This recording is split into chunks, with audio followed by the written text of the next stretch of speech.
الحمد لله رب العالمين صلى الله وسلم وبارك على نبينا محمد وعلى آله وصحبه وسلم تسليما كثيرا ثم أما بعد. الإمام النووي رحمه الله تعالى يقول في كتاب الأدب The Book of Good Manners باب الوفاء بالعهد Chapter on Fulfillment of Promises. قال وعن جابر رضي الله تعالى عنه قال لي النبي صلى الله عليه وسلم لو قد جاء مال البحرين أعطيتك هكذا وهكذا وهكذا. The Messenger of Allah sallallahu alaihi wasallam said to Jabir radiallahu ta'ala, one of the young companions at the time of the Prophet sallallahu alaihi wasallam. The Messenger of Allah one time he told him, he says that when the revenues of Bahrain are received, I shall give you such and such and such.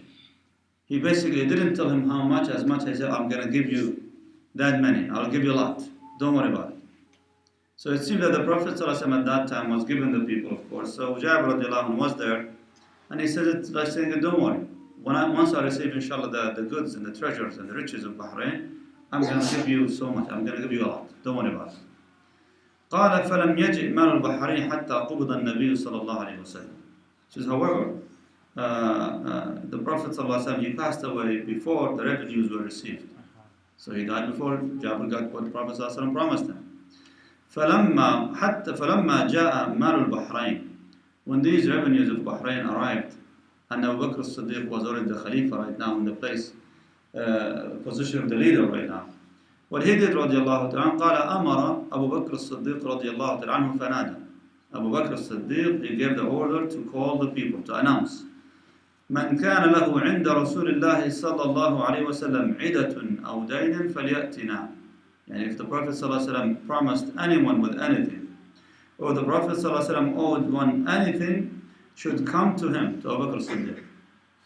So if anyone, he was telling the people, anyone who the Prophet ﷺ promised him with anything, or if the Prophet ﷺ, he basically, you owe the Prophet ﷺ owed you anything, come and we'll cover that for you. قال فقلت فأتيته. So I came to Abu Bakr as-Siddiq وقلت له إن النبي صلى الله عليه وسلم قال لي كذا وكذا. The Messenger of Allah that day, he said, I'm going to give you so much. He said he's going to give me so and so. قال أبو بكر الصديق قال جابر فحثى لي حثية رضي الله تعالى عنه. أبو بكر الصديق, what he did رضي الله تعالى عنه وارضاه, he collected basically whatever and he gave it to him. He said he gave me a handful. He took a double handful out of money and he gave it to me. He just like grabbed something like this. He says, take this, count them. Now, subhanAllah, I mean, when I was thinking of this hadith, you're talking about a lot of money that Abu Bakr as-Siddiq was able to grab just handfuls like this, cupping his hand, got some, and he gave it to Jabir. Says, count this. قال فعددتها فإذا هي 500. I counted there were 500 dirhams. These are silver coins. So there were 500 coins. قال خذ مثليها. He said, take double that twice. Which means he gave him 1,500. 1,500, said take twice as much amount as more. So he left with 1,500 dirhams. Of course, back then, 1,500 dirhams, that's a lot of money, you know. A lot of money, we're talking about a lot of money. But the point from this hadith about keeping promises and fulfilling these promises is Abu Bakr as-Siddiq radiallahu ta'ala. I mean, when the Prophet ﷺ passed away, I mean, you assume that that's it, all these promises and so on, they're just gone with him. Khalas. How is he going to fulfill that?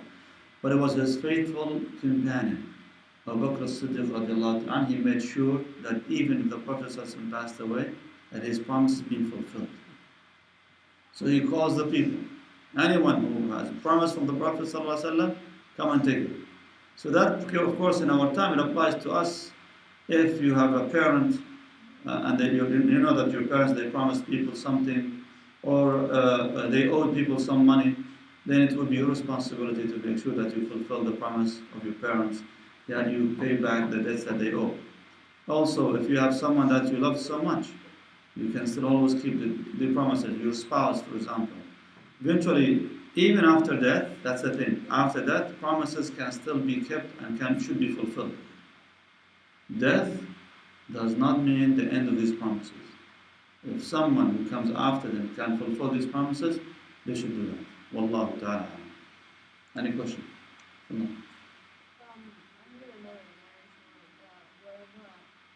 skin feels like it's burning, Mhm. a death.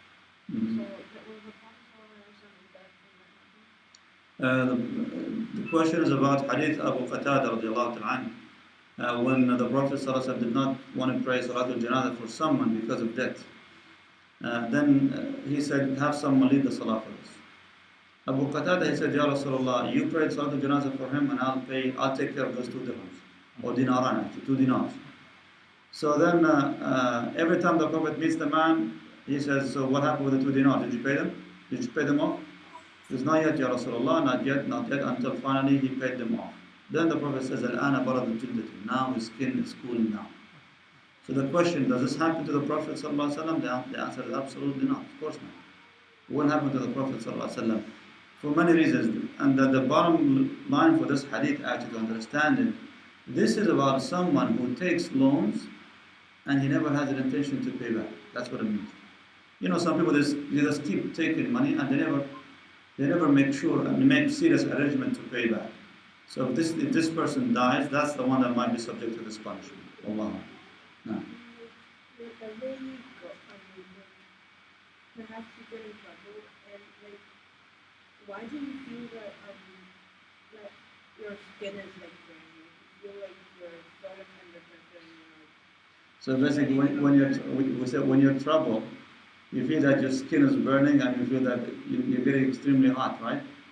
Well, I guess that's because you're getting anxious and afraid and so on. So eventually, your body start reacting to this, and that's why you start feeling warmer because you're feeling kind of afraid, you're feeling embarrassed, shy, the blood goes up and so on. Because of that, perhaps. Wallahu a'lam. No. سبحانك اللهم وبحمدك أشهد أن لا إله إلا أنت أستغفرك وأتوب إليك